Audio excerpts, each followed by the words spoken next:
নমস্কার ভক্তরা, জয় শ্রীকৃষ্ণ, রাধে রাধে। ভক্তরা, নীল ষষ্ঠীর দিন ভুলেও খাবেন না এই তিনটি সবজি। এই দিন কিছু খাবার খাওয়া যেমন জীবনের পক্ষে ভালো বলে বিবেচিত হয়, তেমনি কিছু খাবার একদমই খাওয়া উচিত নয়। বিশেষ করে নীল ষষ্ঠীর দিন ভুলেও খাবেন না এই তিনটি সবজি। নানান রোগ ব্যাধি, চরম আর্থিক কষ্ট এবং সংসারে অশান্তি ও দুর্ভাগ্য আসবেই। আপনি যদি নীল ষষ্ঠীর দিন ভুলেও এই তিনটে সবজি খেয়ে নেন, তাহলে ভগবান মহাদেব আপনার উপর চিরতরে অসন্তুষ্ট হয়ে যেতে পারেন। ফলে ঘরে নেমে আসতে পারে দারিদ্র্য ও অভাব, পুরো পরিবার কষ্টে পড়তে পারে। হ্যাঁ বন্ধুরা, পূজ্য গুরুজি সদ্য তার বিষ্ণু সহস্রনাম কথাই জানিয়েছেন যে নীল ষষ্ঠীর দিনে নারী ও পুরুষ কেউই যেন এই তিনটি সবজি না খান। বন্ধুরা, যাই হোক না কেন, বাড়িতে এমন খাবার ভুল করেও বানাবেন না বা খাবেন না, নইলে পুরো ঘর পরিবার কাঙাল হয়ে যাবে। পাশাপাশি ভক্তরা, এই ভিডিওতে আমরা আপনাদের জানাবো নীল ষষ্ঠীর দিন এমন কি খাওয়া উচিত যাতে আপনার জীবনে মহাদেবের বিশেষ কৃপা লাভ হয়। ভুল করেও কোনো জিনিস শিবলিঙ্গে অর্পণ করা যাবে না। এছাড়া নীল ষষ্ঠীর 4টি বিশেষ এবং শক্তিশালী উপায় বা টোটকা। তাই আজকের ভিডিওটি খুবই গুরুত্বপূর্ণ হতে চলেছে। আমার সকল ভক্তদের কাছে অনুরোধ, ভিডিওটি সম্পূর্ণ দেখবেন, মাঝপথে ছেড়ে যাবেন না। আপনি যদি ভিডিওটি মাঝপথে ছেড়ে যান, তাহলে এর পূর্ণ ফল লাভ করতে পারবেন না। আর আপনি যদি সত্যিই একজন মহাদেবের ভক্ত হয়ে থাকেন, তাহলে অবশ্যই কমেন্ট বক্সে ভক্তি করে লিখবেন, হর হর মহাদেব। মহাদেবের কৃপায় আপনার সকল ইচ্ছা পূর্ণ হোক। দেখুন বন্ধুরা, ব্যাপারটা হলো আমাদের কাজ শুধু পরামর্শ দেওয়া। আমরা কেবল পরামর্শ দিতে পারি। এবার এটি আপনি মানবেন কি মানবেন না তা আপনার ইচ্ছে। কিন্তু ভক্তরা, একটি কথা অবশ্যই বলবো, যদি মানেন তাহলে আপনার জীবনতরী পার হয়ে যাবে। বন্ধুরা, শিবপুরাণ অনুসারে এই দিনেই ভগবান শিব সৃষ্টি ও প্রলয়ের মহাতাণ্ডব করেছিলেন। এছাড়া এই দিনেই ভগবান শিব এবং মাতা পার্বতীর বিবাহ হয়েছিল। তাই এই দিনে কুমারী নারীরা ভালো স্বামী এবং বিবাহিত মহিলারা সন্তানের কল্যাণের জন্য ব্রত পালন করেন। অনেকে মনে করেন নীল ষষ্ঠীর ব্রত শুধুমাত্র বিবাহিত মায়েদের জন্য, কিন্তু এটা সম্পূর্ণ ভুল ধারণা। এই ব্রত পালন করতে পারেন যে কোনো বয়সের মহিলা। সন্তানবতী মায়েরা সন্তানের মঙ্গল কামনায় এই ব্রত করেন। যে দম্পতি সন্তান চাইছেন, তারা সন্তান লাভের আশায় এই ব্রত করেন। অবিবাহিত মেয়েরাও পরিবারের মঙ্গল কামনায় এই ব্রত রাখতে পারেন। এমনকি পুরুষরাও এই ব্রত রাখতে পারেন। শাস্ত্র বলে, যে ব্যক্তি নিষ্ঠা এবং ভক্তির সঙ্গে এই পূজা সম্পন্ন করেন, তার মনের ইচ্ছা পূরণ হয়ই হয়। তবে ব্রত পালনের কিছু নিয়ম আছে, আর সেই নিয়মগুলো মানা না হলে ব্রতের ফল পরিপূর্ণভাবে পাওয়া যায় না বলে বিশ্বাস করা হয়। তাই এবার সেই নিয়মগুলো মনোযোগ দিয়ে শুনুন। ব্রতের দিন ব্রাহ্ম মুহূর্তে অর্থাৎ সূর্যোদয়ের আগেই ঘুম থেকে উঠুন। উঠেই স্নান সেরে নিন, পরিষ্কার বস্ত্র পরিধান করুন, মনটাকে শান্ত রাখুন। এই দিন সমগ্র উপবাস রাখার চেষ্টা করবেন। যদি একেবারে নির্জলা উপবাস রাখতে পারেন তা সবচেয়ে উত্তম। কিন্তু যদি শরীর সায় না দেয়, যদি কোনো শারীরিক অসুবিধা থাকে, তাহলে ভগবানের কাছে মনে মনে ক্ষমা চেয়ে নিন এবং ডাবের জল, ফলমূল বা বাড়িতে তৈরি মিষ্টি খেয়ে ব্রত রাখুন। মনে রাখবেন, মহাদেব খুব অল্পতেই সন্তুষ্ট হন। তিনি বাহ্যিক আড়ম্বর দেখেন না, তিনি দেখেন আপনার মনের ভক্তি। তাই মনে যদি সত্যিকারের ভক্তি থাকে, তাহলে সবচেয়ে সাধারণ উপায়েও এই পূজা সম্পন্ন করা যায়। শাস্ত্রমতে এই রাতে ভক্তরা উপবাস, জাগরণ এবং শিবের আরাধনা করলে ভক্তদের পাপ নাশ হয় এবং মোক্ষ লাভের পথ সুগম হয়। অন্য একটি মতে জানা যায়, সমুদ্র মন্থনের সময় দেবতা ও অসুরেরা অমৃতের জন্য সমুদ্রের মন্থন করলে ভয়ঙ্কর ফলাফল বিষ সমুদ্রে উঠে আসে। সেই বিষে সমগ্র সৃষ্টি ধ্বংসের উপক্রম হয়। তখন ভগবান শিব সেই বিষ পান করে নিজের গলায় ধারণ করেন। ফলে তার কণ্ঠ নীল হয়ে যায় এবং তখন থেকেই তিনি নীলকণ্ঠ নামে পরিচিত। এই ঘটনা নীল ষষ্ঠীর সঙ্গে যুক্ত বলে মনে করা হয়। তাহলে চলুন বন্ধুরা, এবার আমরা জেনে নিই নীল ষষ্ঠীর সময় ভুলেও কোন জিনিস শিবলিঙ্গে অর্পণ করা যাবে না। বন্ধুরা, আপনারা কিন্তু এই দিন ভুলেও নারকেলের জল শিবলিঙ্গে দেবেন না, কারণ নারকেল ফলের সঙ্গে মা লক্ষ্মী এবং ভগবান নারায়ণ সরাসরি যুক্ত রয়েছেন। তাই মহাদেবের অভিষেক নারকেল জল দিয়ে করতে নেই এবং নীল ষষ্ঠীর পূজায় মহাদেবকে নারকেল ফল নিবেদন করতে নেই।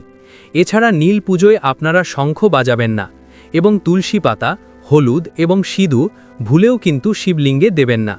বন্ধুরা, ভগবান শিবের পুজোয় কোনো রকম ভাঙা চাল দেওয়া উচিত নয়।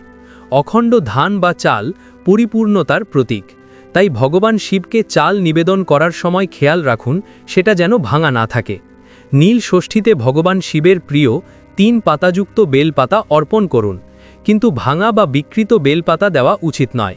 এছাড়া মহাদেবকে তুলসী পাতা অর্পণ করতে নেই, কারণ বলা হয় তুলসী হলেন মা লক্ষ্মী এবং তিনি ভগবান নারায়ণের স্ত্রী, তাই তুলসী পাতা ভগবান মহাদেবকে দিতে নেই।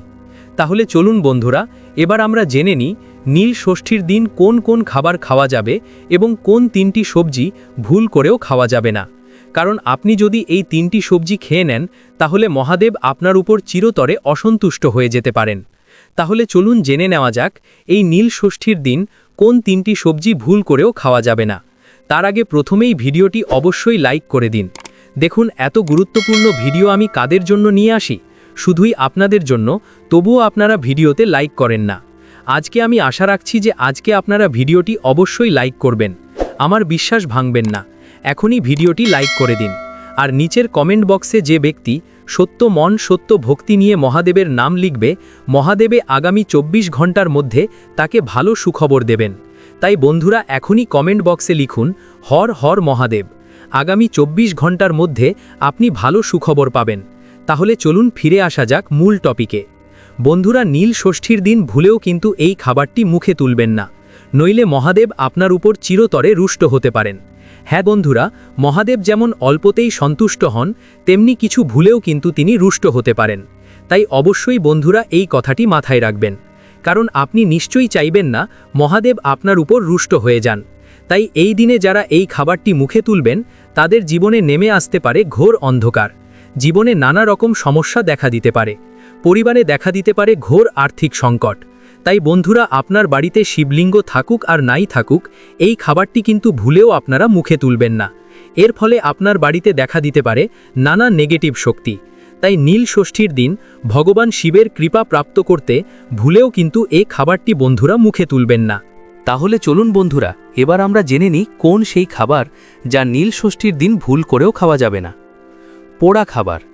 বন্ধুরা, নীল ষষ্ঠীর দিন ভুলেও পোড়া খাবার মুখে তুলবেন না, যেমন বেগুন পোড়া বা টমেটো পোড়া, বা যদি কোনো কারণে কোনো খাবার পুড়ে যায় তাহলে সেই পোড়া জিনিসটা খাবেন না।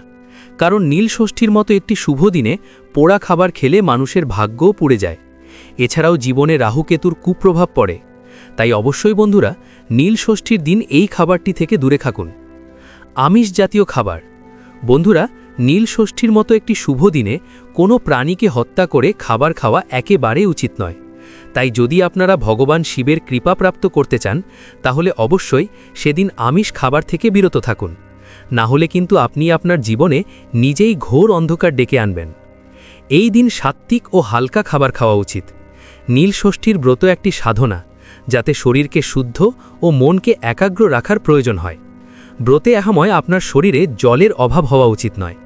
তাই আপনি ফলাহারের পাশাপাশি কিছু প্রাকৃতিক জুসও খেতে পারেন, যেমন আপনি ডালিম বা কমলার জুস খেতে পারেন, কারণ এগুলো শরীরে জলের অভাব পূরণে সাহায্য করে। তবে নীল ষষ্ঠীর দিন আখের রস খাওয়া থেকে বিরত থাকুন। ভক্তরা, যদি আপনি ফলাহার করেন তবে এই দিনে আপেল, কমলা, পেঁপে, শসা ইত্যাদি টাটকা ফল খেতে পারেন। এই ফল শুধু শরীরের জন্য পুষ্টিকর নয়, বরং এগুলো থেকে আপনি মানসিক শান্তিও পান, যা এই দিনের ব্রতে অত্যন্ত জরুরি। এছাড়া আপনি সাবুদানা, আলু, কচু ও সৈন্ধব লবণও খেতে পারেন। এটি নীল ষষ্ঠীর দিন শরীরকে হালকা ও শুদ্ধ রাখার চেষ্টা করে, যাতে আপনি পুরোপুরিভাবে পুজো ও ব্রততে মন দিতে পারেন।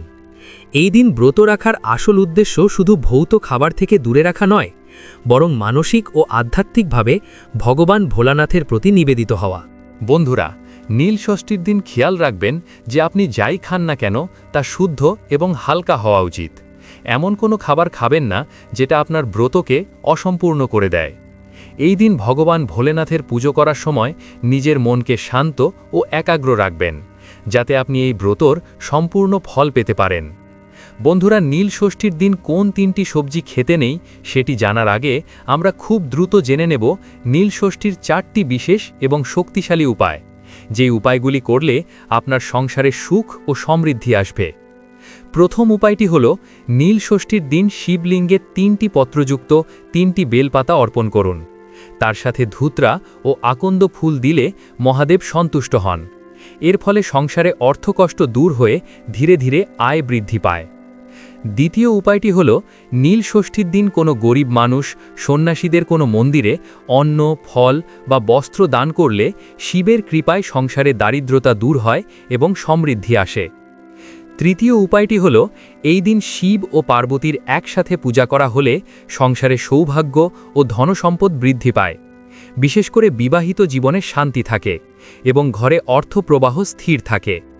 চতুর্থ উপায়টি হল নীল ষষ্ঠীর দিনে শুদ্ধভাবে একটি পঞ্চমুখী রুদ্রাক্ষ গলায় বা হাতে ধারণ করলে মানসিক স্থিরতা ও অর্থলাভের সুযোগ দুটোই বৃদ্ধি পায়।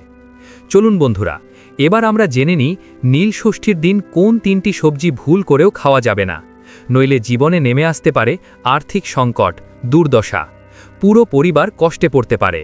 বন্ধুরা, নীল ষষ্ঠীর দিন নিষিদ্ধ সবজিগুলির মধ্যে প্রথমেই আমি যেটির কথা বলবো সেটি হলো উচ্ছে। এই দিন বাড়িতে কখনোই উচ্ছে বা করলা রান্না করবেন না এবং পরিবারের কোনো সদস্যই নীল ষষ্ঠীর দিন উচ্ছে বা কোনো তেতো জিনিস খাবেন না। এই দিন তেতো খেলে বাড়িতে রোগ ব্যাধি লেগেই থাকে। রোগের পিছনে খরচ করতে করতে আপনি সর্বশান্ত হয়ে যাবেন। সুতরাং নীল ষষ্ঠীর দিন কোনোভাবেই উচ্ছে বা করলা দিয়ে তৈরি কোনো খাবার মুখে তুলবেন না। এছাড়া এই দিন আমিষ খাবার যেমন মাছ, মাংস, ডিম, পেঁয়াজ, রসুন, মুসুর ডাল ইত্যাদি তামসিক খাবার এড়িয়ে চলুন। বন্ধুরা, এই দিন দ্বিতীয় নিষিদ্ধ খাবারটি হল মাসকালাই বা বিউলির ডাল। নীল ষষ্ঠীর দিন বিউলির ডাল বা এই ডাল দিয়ে তৈরি কোনো খাবার খাবেন না। আয়ুর্বেদ শাস্ত্রে বলা হয়েছে এই সময় মাসকালাই অত্যন্ত তীক্ষ্ণ ও ভারী খাবার, যা নানান রোগের সৃষ্টি করে। তাই নীল ষষ্ঠীর দিন কালো বা সবুজ মাসকালাই এবং এর থেকে তৈরি বিউলির ডাল বা অন্য কোনো খাবার খাবেন না। অন্যদিকে মাসকালাই মানুষের শরীরে তামসিক গুণ বৃদ্ধি করে এবং নেগেটিভ এনার্জিকে আকর্ষণ করে। সুতরাং এই দিন ঘরে বা বাইরে মাসকালাই দিয়ে তৈরি বড়ি, কচুরি, দই বড়া, ধোসা ইত্যাদি যে কোনো ধরনের খাবার খাওয়া এড়িয়ে চলুন। এই দিনে আপনি চাইলে খেতে পারেন ময়দার লুচি বা পরোটা, আলু, ফুলকপি বা বাঁধাকপির তরকারি, দুধ, ফলমূল, পায়েস বা হালকা মিষ্টি জাতীয় খাবার। তবে মনে রাখবেন, এই দিনে নেশা জাতীয় কোনো খাবার একেবারেই গ্রহণ করা উচিত নয়। বন্ধুরা, তৃতীয় সবজিটি হলো বেগুন। নীল ষষ্ঠীর দিন সাদা বেগুন বা কালো বেগুন দিয়ে তৈরি কোনো প্রকার খাবারই খাবেন না। বেগুন ভাজা, বেগুনি, বেগুন ভর্তা বা বেগুনের তরকারি খাওয়া এই দিন এড়িয়ে চলুন। এছাড়া নীল ষষ্ঠীর দিন চুল, দাড়ি কটা তথা ক্ষৌরকর্ম ও নখ কাটা নিষিদ্ধ। বন্ধুরা, আশা করি ভিডিওটি আপনাদের একটু হলেও উপকারে আসবে। প্রিয় বন্ধুরা, ভিডিওটি দেখে যদি ভালো লাগে এবং উপকৃত হয়ে থাকেন তাহলে অবশ্যই একটি লাইক করবেন এবং আমাদের চ্যানেলটি সাবস্ক্রাইব করে পাশে থাকা বেল বাটনটি অন করে রাখবেন। এতে আমরা নতুন ভিডিও বানানোর জন্য অনুপ্রেরণা পাই। আমার সকল ভক্তদের উপর ভগবানের কৃপা বর্ষিত হোক। ধন্যবাদ।